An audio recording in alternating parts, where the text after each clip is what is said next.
Hello Taurus, Sun, Moon, Rising, and Venus signs. Kamusta kayo? Sana po ay nasa mabuti kayong kalagayan. Welcome back po sa Star Tarot. Kung bago kayo dito, welcome din kayo. Thank you for your support. I truly appreciate it. God bless you all. Taurus, first message ninyo, kuha muna tayo ng trinkets. Unang mensahe ninyo ay bagwa. Wow, swerte ninyo. This is good luck, no? And swerte ito lalong-lalo na sa pera, no? Siguro meron ditong prosperity and abundance na dadating sa buhay ninyo. So, good luck sa'yo. Totoo. Ace of Fossils, di ba? May perang dadating. This is a very abundant and prosperous energy, Toro. So, unang mga mensahe pa lang ninyo, it's about pera na, it's about abundance agad. So, napakaganda, napakaswerte naman ninyo. Kasi, lalapit na sa inyo yung swerte pagdating sa inyong finances, magbabago na yung mukha, no, or sitwasyon ng inyong pangkaperahang aspeto. So, ito na yung time wherein you're going to enjoy abundance and prosperity. Merong pera, cold cash na dadating, merong maaaring financial opportunities, no, na yun ang siguro pagmumulan ninyo ng continuous inflow of abundance sa buhay ninyo, no? Kaya napakaswerte ninyo.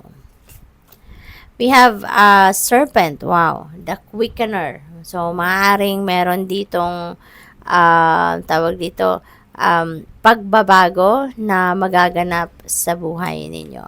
At maaaring ang mga pagbabagong ito, hindi ninyo alam, hindi ninyo ito, sorpresa ito para sa inyo kasi hindi ninyo ito pinagplanuhan, hindi ninyo ito idea, no? So, divine universe ang gagawa nito para sa iyo, no? Yung talagang magugulat ka kasi this will shake you a little bit, no? Na sitwasyon na to. Kasi nga, syempre, parang you will be caught off guard kasi hindi mo nga ito plinano. No, this is the universe doing it for you. Kaya maaring ma-overwhelm ka at first. Pero, at the end of the day, you know, pag nakapag-settle ka na sa kung saan ka dadalhin ng event na to, ng pagbabagong ito, marirealize mo din, no, na thanks God, nangyari to. Thanks God, sana pala, noong ko pa to ginawa. Diba? Kasi magiging masaya ka dyan sa resulta, no, ng sitwasyon na yan. We have the sacred spinner. Ayan. So, there's the spider energy. So, napakaswerte talaga ninyo rito. Maraming pagbabagong magaganap kasi this is also an ending and beginning energy. The spider also is an ending and beginning energy. So, maraming pagbabago mangyayari sa buhay ninyo. You will be busy. At, din ito divine intervention din ang mangyayari rito. So, maraming positibong pagbabago ang magaganap sa buhay ninyo. Lalo-lalo na sa pera. No? Lalo-lalo na sa pera. Kasi, magiging, kumbaga, kung nanggagaling kayo dito sa rock bottom, you know, iikot, no, ang wheel. Iikot yung sacred spinner na to. Dadalhin kayo nito sa taas. At, yun, pagdating ninyo sa taas, magbabago na ang lahat. Positibo na pagbabago, magandang pagbabago mangyayari, magiging sagana na kayo sa pera, 'di ba? Kasi meron tayong Ace of Fossils, tapos meron tayong Pagwa. So, talagang for most of you dito, Taurus, siswertehin kayo dito sa pera. Magbabago dito ang mga sitwasyon ninyo for the better. Lalo-lalo na mga source of income ninyo, trabaho ninyo, career, negosyo, yung mga ganon. And even relationships, no? Magbabago for the better. We have the nurturer of branches. Ayan. So, talagang kayo, no? You will be busy.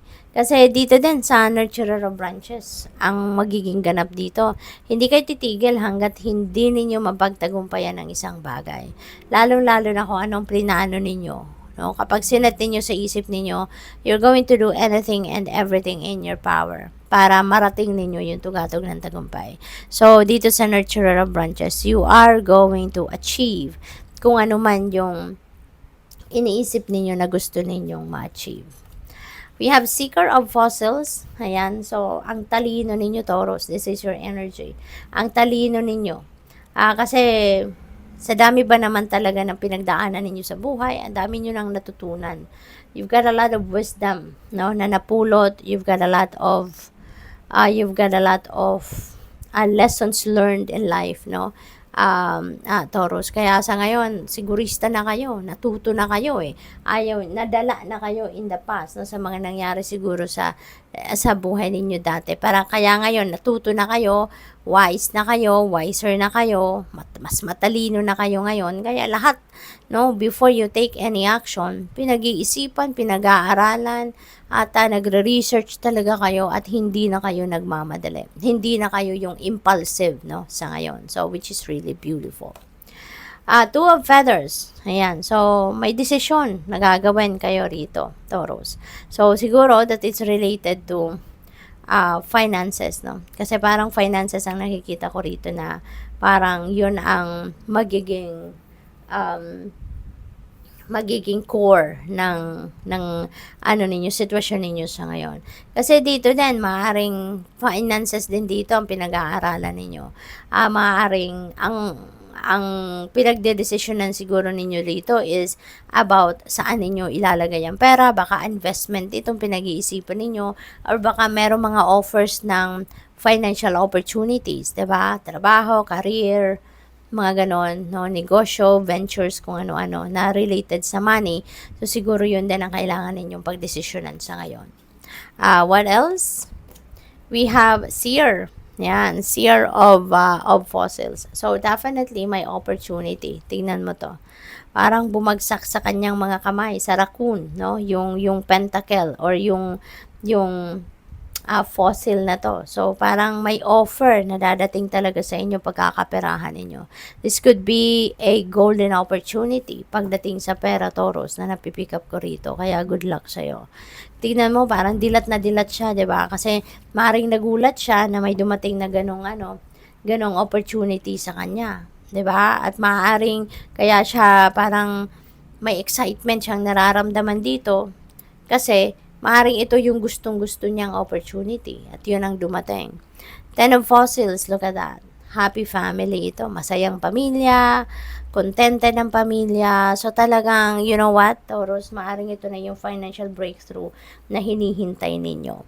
Kasi maraming kaperahan ang parating, maraming kaperahan ang involved sa inyo sa ngayon. Maaring meron kayong mga biyaya talaga. Maaaring meron mga cold cash kayong may magbibigay sa inyo, bonus, sweldo ninyo, promotion, negosyo, maaring booming, maaring meron ding pamana sa inyo, at ngayon baka magiging pera na yung mana ninyo from property, may bibenta nyo siguro at magiging pera. Yung ganon, kaya magiging masaya ang pamilya ninyo. Magiging contented kayo and fulfilled pagdating sa pera. So, good luck. Thank you for watching. Love and light. Namaste.